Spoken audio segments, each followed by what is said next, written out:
যে একাদশীটা অনেক অনেক সময় আমরা আগের দিন সকাল 7টায় পেলে পরের দিন সকাল 8টায় ছেড়ে গেলে আমরা কোন দিনটা পালন করব? যাকে আমরা শেষ পালনি বলি।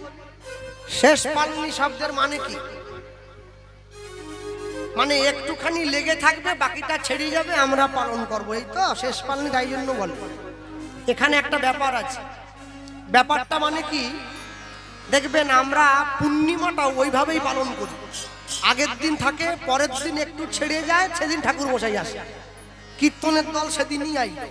হ্যাঁ, ব্যাপারটা অন্য কিছু নয়। ব্যাপারটা হলো এই যে আগের দিন থেকে পরের দিন যদি দশমী যুক্ত একাদশী হয়, ভালো করে লক্ষ্য রাখুন কথার দিকে, যদি দশমী যুক্ত একাদশী, যাকে দশমী বিদ্যা একাদশী বলা হয়, ওটা পালন করা যাবে না।